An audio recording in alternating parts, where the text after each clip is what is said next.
দিকে অন্ধকার, চারদিকে শুধু মূর্তির শব্দ।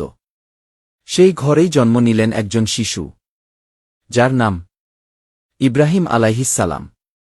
সবাই যখন আগুনকে সেজদা করছিল, তখন সে খুঁজছিল সেই রবকে, যিনি আগুনও বানিয়েছেন, আকাশও বানিয়েছেন। বাবা নিজে মূর্তি বানায়। গ্রামের মানুষ সেই মূর্তির সামনে মাথা নত করে। আর নবী ইব্রাহিম আলাইহিসসালাম একা দাঁড়িয়ে বলে, এটা আমার রব হতে পারে না। কি হল তার পরিণতি? যে সত্য বলল, তাকে ছুঁড়ে ফেলা হল দাউ দাউ করে জ্বলতে থাকা আগুনে। এত বড় আগুন, যার 1 মাইল উপর দিয়ে পাখি উড়ে গেলেও পুড়ে ছাই হয়ে যেত।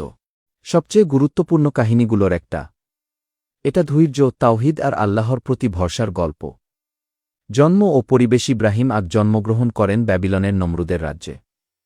তখনকার মানুষ চাঁদ, সূর্য, মূর্তি, তারকা সবকিছুর পূজা করত। উনার পিতা আয়ের ছিলেন মূর্তি বানোর কারিগর। সত্যের খোঁজ। ছোটবেলা থেকে ইব্রাহিম ভাবতেন, এই মূর্তি তো নিজে কিছু করতে পারে না, এটা আমার রব হতে পারে না। রাতে আকাশে চাঁদতারা দেখে প্রথমে ভাবলেন এগুলোই হয়তো রব। কিন্তু যখন ওগুলো অস্ত গেল, বুঝলেন আসল রব কখনো অস্ত যান না। তখন তিনি বললেন, আমি আমার মুখ একনিষ্ঠভাবে ফিরিয়ে নিলাম তার দিকে, যিনি আকাশ ও পৃথিবী সৃষ্টি করেছেন। সূরা আনাম ৮৯। পিতাকে দাওয়াত। ইব্রাহিম খুব নম্রভাবে পিতাকে বোঝালেন, আব্বা, কেন আপনি এমন কিছুর ইবাদত করেন যা শোনে না, দেখে না, আপনার কোনো উপকার করতে পারে না? কিন্তু পিতা শুনলেন না। উল্টো হুমকি দিলেন, তুমি যদি না থামো, আমি তোমাকে পাথর মেরে হত্যা করব। মূর্তি ভাঙার ঘটনা। একদিন শহরের সবাই মেলায় গেল। ইব্রাহিম মন্দিরে গিয়ে মূর্তিগুলোকে বললেন, খাচ্ছ না কেন? কথা বলছ না কেন? তারপর কুঠার দিয়ে বড় মূর্তিটা বাদে সব ভেঙে ফেললেন। বড় মূর্তির গলায় কুঠার ঝুলিয়ে রাখলেন, যাতে লোকেরা ভাবে সেই বড় মূর্তিই বাকিগুলো ভেঙেছে। লোকজন ফিরে এসে রেগে গেল। জিজ্ঞেস করল, কে এটা করেছে? ইব্রাহিম বললেন, জিজ্ঞেস করো বড় মূর্তিটাকে, যদি সে কথা বলে। তখন ওরা বুঝল মূর্তি কিছুই করতে পারে না। আগুনের পরীক্ষা। নমরুদ হুকুম দিল ইব্রাহিমকে আগুনে নিক্ষেপ করতে। বিশাল আগুন জ্বালানো হল।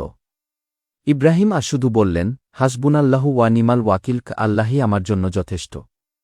আল্লাহ আগুনকে হুকুম দিলেন, হে আগুন, তুমি ইব্রাহিমের জন্য শীতল ও শান্তিদায়ক হয়ে যাও। সূরা আম্বিয়া ৭৯। আগুন উনাকে পোড়াল না। চারপাশে ফুলের বাগান হয়ে গেল। নমরুদের সাথে বিতর্ক। ইব্রাহিম নমরুদকে বললেন, আমার রব সূর্যকে পূর্ব থেকে উদিত করেন, তুমি পারলে পশ্চিম থেকে উদিত করে দেখাও। নমরুদ হতভম্ব হয়ে গেল। তার কোনো উত্তর ছিল না। ইব্রাহিম এর এই কাহিনী থেকে আমরা শিখি, সত্য জানার জন্য চিন্তা করতে হয়।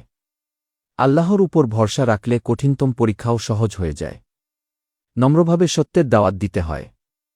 শিরকের বিরুদ্ধে আপোস করা যাবে না।